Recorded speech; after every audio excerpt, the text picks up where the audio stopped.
अंतर्राष्ट्रीय न्यायालय, international court of justice, इसे आप लोग शॉर्ट में आईसीजे के नाम से भी जानते हैं। और मैं आप लोगों से हमेशा कह रहा हूं कि अगर आप लोग सिविल सर्विस यानी कि यूपीएससी आईएएस की तैयारी कर रहे हैं, या फिर आप लोग किसी स्टेट पीसीएस की तैयारी कर रहे हैं, वनडे एग्जाम की तैयारी कर रहे हैं, तो इनके पुराने क्वेश्चंस पेपर उठा के देख लीजिए। इस तरह के जो आपके राष्ट्रीय और अंतर्राष्ट्रीय संगठन हैं, उनसे आपके एग्जाम में हर साल क्वेश्चंस पूछे जाते हैं। तो आप देखेंगे कि ये संगठनों की श्रृंखला चल रही है आपकी, और महत्वपूर्ण संगठन के नाम से जो प्लेलिस्ट सूची बनी हुई है, उसी में सभी संगठन आपको मिल जाएंगे। आज की इस क्लास में हम लोग अंतर्राष्ट्रीय न्यायालय के बारे में विस्तार से चर्चा कर लेते हैं। और यकीन के साथ कह सकता हूं कि इस क्लास को देखने के बाद अंतर्राष्ट्रीय न्यायालय से अगर क्वेश्चंस पूछे जाते हैं तो बड़ी आसानी से आप लोग उनका जवाब दे पाएंगे। इसका हेडक्वार्टर आप लोग देखें तो नीदरलैंड में आप लोगों को देखने को मिलेगा। देखिए, ये आप लोगों को नीदरलैंड देखने को मिल रहा है यूरोप में, और यहां आप लोगों को द हेग देखने को मिल रहा है। तो ये भी आप लोग याद रखिएगा इसके हेडक्वार्टर के बारे में। देखिए, द हेग ये है, और यूरोप के बाद आप देखेंगे एशिया में हमारा प्यारा भारत आप लोगों को देखने को मिलता है। और इसके बाद आप देखेंगे ये हमारी पूरी पृथ्वी हो गई। देखिए, ये भारत है हमारा, ये पूरी पृथ्वी हो गई आपकी। तो अंतर्राष्ट्रीय न्यायालय की स्थापना 1945 में संयुक्त राष्ट्र के चार्टर द्वारा की गई, और अप्रैल 1946 में इसने काम करना शुरू किया। अगर आप लोगों से क्वेश्चंस आए कि अंतर्राष्ट्रीय न्यायालय की स्थापना कब हुई थी, तो 26 जून 1945 आपको लगा देना है। अगर आपसे पूछे कि अंतर्राष्ट्रीय न्यायालय ने काम करना शुरू कब किया था, अप्रैल 1946 में इसने काम करना शुरू किया था। और संयुक्त राष्ट्र की बात करें तो आप देखिए यूनाइटेड जो आप देखते हैं ना संयुक्त राष्ट्र, उसी की बात हो रही है। और आप देखते हैं कि 24 अक्टूबर 1945 में इसकी स्थापना हुई थी। न्यूयॉर्क यूएसए में इसका हेडक्वार्टर देखने को मिलेगा, यूनाइटेड नेशंस की। यह संयुक्त राष्ट्र का प्रमुख न्यायिक अंग है, जो हैग नीदरलैंड के पीस पैलेस में स्थित है। और संयुक्त राष्ट्र के 6 प्रमुख संस्थानों के विपरीत यह एकमात्र संस्थान है जो न्यूयॉर्क में स्थित नहीं है। बाकी आप देखते हैं कि सभी का हेडक्वार्टर आपको न्यूयॉर्क में ही देखने को मिलता है। ये द हेग में है, जो नीदरलैंड में देखने को मिलता है। यह राष्ट्रों के बीच कानूनी विवादों को सुलझाता है, और अधिकृत संयुक्त राष्ट्र के अंगों तथा विशेष एजेंसियों द्वारा निर्दिष्ट कानूनी प्रश्नों पर अंतर्राष्ट्रीय कानून के अनुसार सलाह भी देता है। इसमें 193 देश शामिल हैं। इसके वर्तमान अध्यक्ष आप देखते हैं कौन है, जॉन ई डोनोग्यू इसके वर्तमान अध्यक्ष हैं। जब आप लोग पेपर देने जा रहे हैं उस समय जरूर देख के जाया करिएगा, क्योंकि कई बार आप देखते हैं कि क्या रहता है, बदल जाते हैं, इसके अध्यक्ष बदलते रहते हैं और सदस्य और भी जुड़ते रहते हैं। तो इसकी अगर हम लोग पृष्ठभूमि की बात करें तो संयुक्त राष्ट्र चार्टर के अनुसार अनुच्छेद 33 में राष्ट्रों के बीच विवादों के शांतिपूर्ण समाधान के लिए बातचीत, पूछताछ, मध्यस्थता आदि विधियों की सूची है। इनमें से कुछ विधियों में तीसरा पक्ष भी शामिल है। ऐतिहासिक रूप से मध्यस्थता और पंच निर्णय की प्रणाली पहले से मौजूद रही है। पंच निर्णय प्रणाली प्राचीन भारत तथा इस्लामिक समुदायों का हिस्सा रही थी, और बाद के उदाहरणों में इसे प्राचीन ग्रीस, चीन, अरब की जनजातियों के बीच तथा मध्यकालीन यूरोप के समुद्री कानूनों में भी देखा जा सकता है। अंतर्राष्ट्रीय मध्यस्थता का आधुनिक इतिहास देखें तो आमतौर पर पहला चरण संयुक्त राज्य अमेरिका और ग्रेट ब्रिटेन के बीच 1794 की तथाकथित जय संधि से जाना जाता है। ग्रेट ब्रिटेन और संयुक्त राज्य अमेरिका के बीच 1872 अल्बामा दावे की मध्यस्थता को दूसरे चरण के रूप में देखा गया, जो कि अधिक निर्णायक चरण रहा है। फिर आप देखिए, रूसी जार निकोलस द्वितीय द्वारा आमंत्रित वर्ष 1899 के हैग शांति सम्मेलन को अंतर्राष्ट्रीय मध्यस्थता के आधुनिक इतिहास में तीसरे चरण की शुरुआत माना जाता है।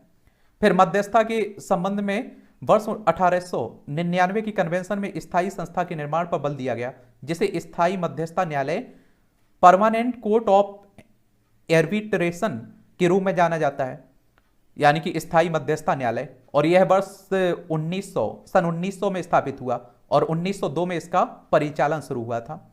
कन्वेंशन ने हैग स्थित एक स्थायी कार्यालय भी बनाया, और इसमें आप देखिए कोर्ट रजिस्ट्री या सचिवालय के अनुरूप कार्य होते थे, और मध्यस्थता के संचालन के लिए प्रक्रिया और नियमों का एक समूह निर्धारित किया गया था।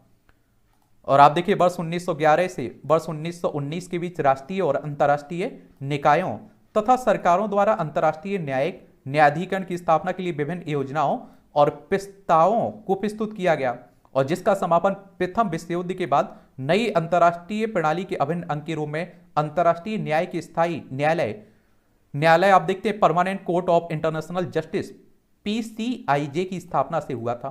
फिर आप देखें वर्ष 1943 में चीन, सोवियत संघ, ब्रिटेन और अमेरिका ने एक संयुक्त घोषणा पत्र जारी किया और जिसमें कहा गया कि सभी शांतिप्रिय राष्ट्रों की संप्रभुता समानता के आधार पर एक समान अंतर्राष्ट्रीय संगठन की स्थापना किए जाने की आवश्यकता है और यह संगठन अंतर्राष्ट्रीय शांति और सुरक्षा को बनाए रखने के लिए बड़े और छोटे सभी राष्ट्रों के लिए खुला होगा। इसके बाद आप देखिए 1945 में GH हैगबर्ग समिति को अंतर्राष्ट्रीय न्यायालय की स्थापना के लिए कानून बनाने हेतु मसौदा बनाने का कार्य सौंपा गया।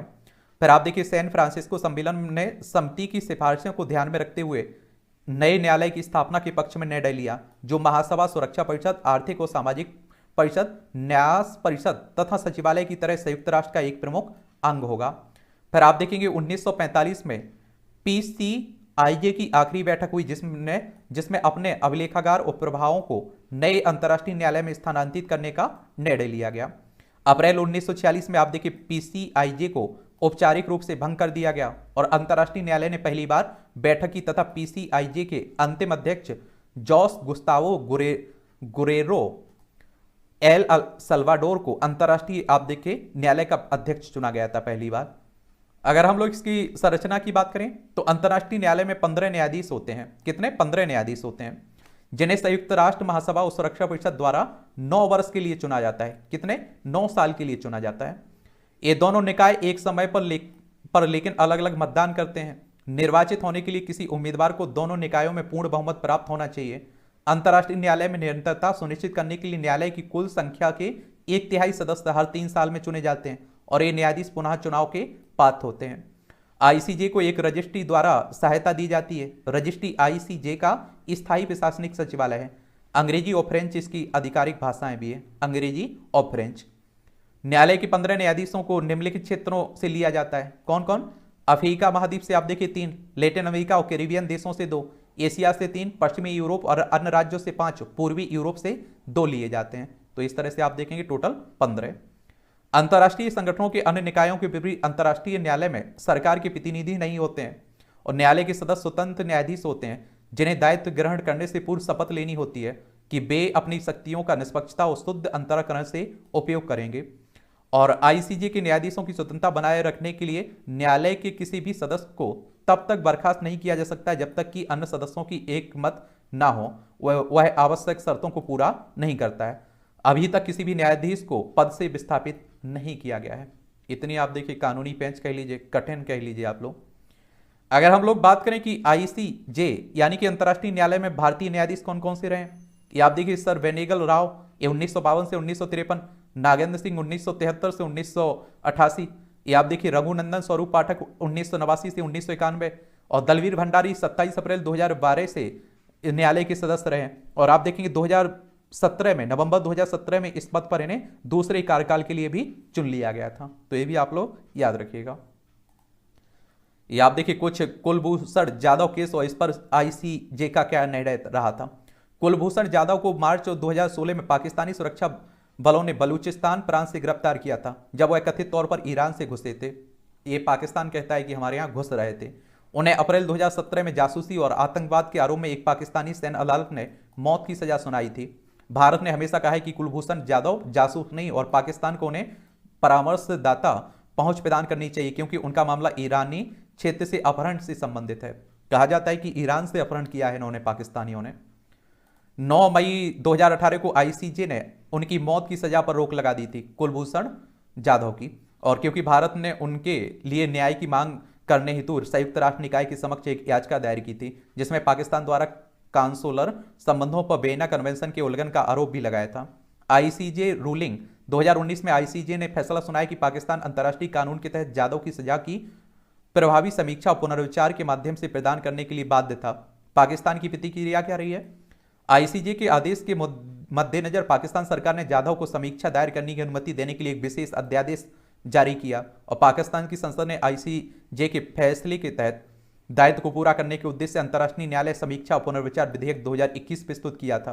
हालांकि भारत ने बताया कि कानून में कई कमियां हैं और आईसीजे के आदेश को सही अर्थ और भावना में लागू करने के लिए कई कदम उठाने की आवश्यकता है। आईसीजे में भारत से संबंधित अन्य मामले देख लीजिए।